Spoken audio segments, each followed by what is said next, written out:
Analogi adalah penggunaan contoh yang memiliki kemiripan dengan topik yang kita bicarakan. Jika ada kata-kata yang menunjukkan kesamaan antara dua hal, misalnya seperti, bagaikan, ibarat, dan sebagainya, kemungkinan argumen tersebut menggunakan analogi. Analogi sangat berguna dalam kehidupan sehari-hari. Dengan analogi, kita bisa menjelaskan suatu hal ke orang yang belum mengerti. Misalnya, Siska ingin membuat adiknya yang baru masuk SD paham kenapa menyontek itu tidak baik. Siska berkata, kita tidak boleh menyontek karena penyontek itu seperti pencuri. Ia mengambil milik orang lain diam-diam, ia pakai untuk diri sendiri, tapi pemilik aslinya tidak dapat apa-apa. Argumen Siska tadi menganalogikan perbuatan menyontek sebagai pencurian untuk menjelaskan mengapa menyontek adalah perbuatan buruk. Jika Siska menerangkan bahwa menyontek bertentangan dengan tujuan pendidikan, tentu adiknya tidak akan mengerti. Tapi anak yang baru masuk SD akan lebih mudah memahami kenapa mencuri itu tidak baik.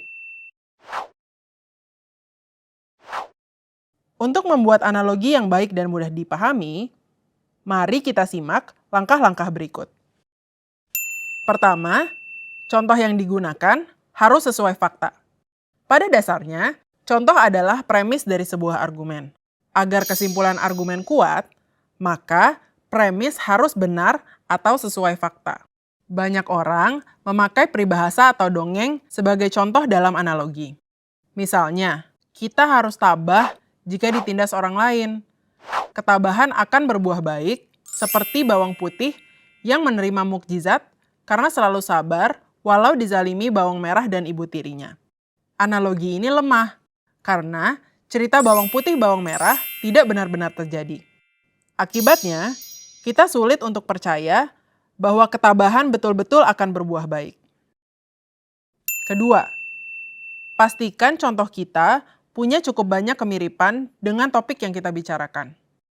Contoh tidak harus sama persis dengan topik argumen. Lihat kembali argumen Siska yang menganalogikan penyontek sebagai pencuri. Orang yang menyontek mengambil hasil pemikiran orang lain, sedangkan pencuri mengambil benda fisik. Tapi, keduanya sama-sama mengambil milik orang lain untuk kepentingan sendiri. Karena itu, analogi Siska bisa dibilang cukup kuat.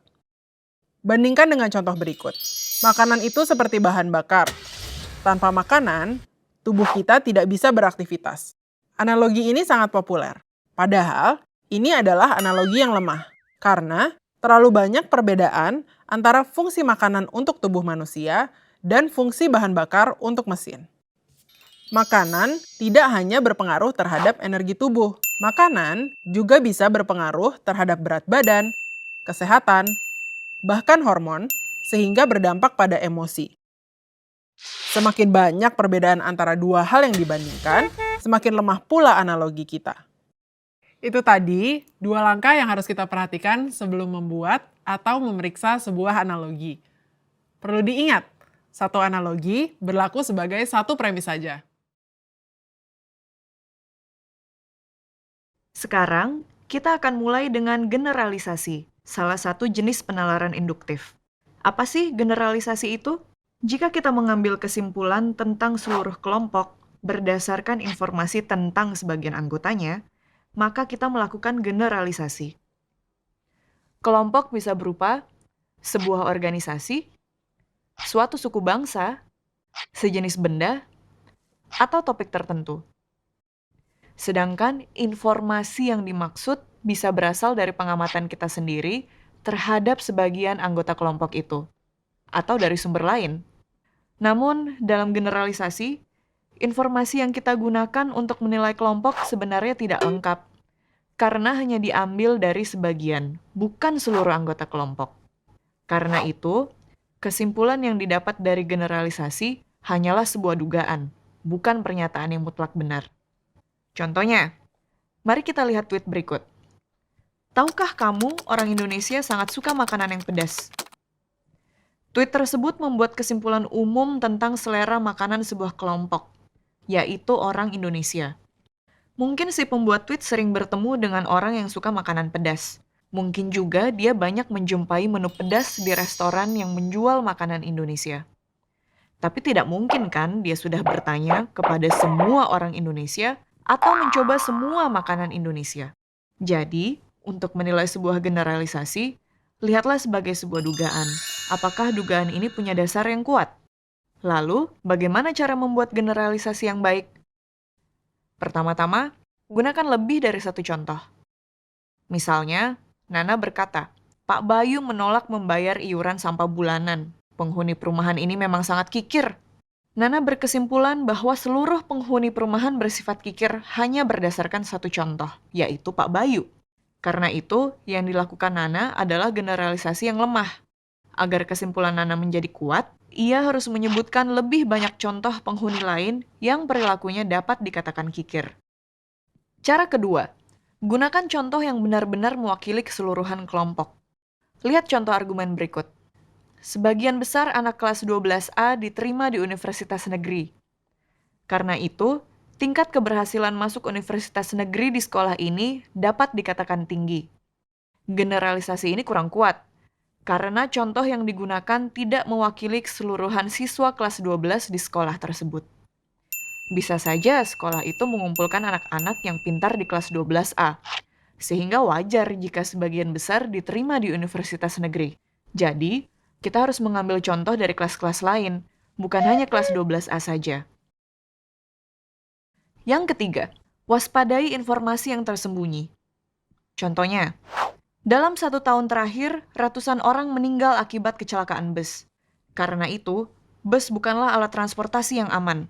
Sekilas, argumen itu tampak kuat, karena angka ratusan terdengar sangat besar. Tetapi, jika kita tahu bahwa ada belasan juta orang yang menggunakan bus dengan selamat selama 1 tahun terakhir, maka persepsi kita juga akan berubah. Dengan kata lain, seharusnya argumen ini menggunakan perbandingan antara jumlah korban kecelakaan dan yang bepergian dengan selamat. Tapi hanya satu faktor saja yang disebutkan di sini. Cara terakhir, ujilah sebuah generalisasi dengan menemukan contoh yang berlawanan. Contoh yang berlawanan adalah informasi yang bertentangan dengan generalisasi kita. Walaupun bertentangan, ia tidak akan memperlemah argumen. Sebaliknya, dengan memperhitungkan contoh yang bertentangan, argumen kita justru akan menguat. Misalnya, perhatikan contoh berikut. Pemain sepak bola Liga Inggris digaji sangat tinggi. Ini adalah generalisasi yang lemah, karena kita tahu bahwa Liga Inggris terdiri dari banyak divisi. Dan hanya pemain klub divisi atas saja yang digaji sangat tinggi. Oleh karena itu, generalisasi yang lebih kuat adalah umumnya pemain sepak bola Liga Inggris digaji sangat tinggi, kecuali pemain dari klub-klub divisi bawah. Dengan kata umumnya dan kecuali, kita mempersempit kesimpulan kita sekaligus memperkuatnya. Berikut rangkuman cara-cara membuat generalisasi yang kuat dan meyakinkan.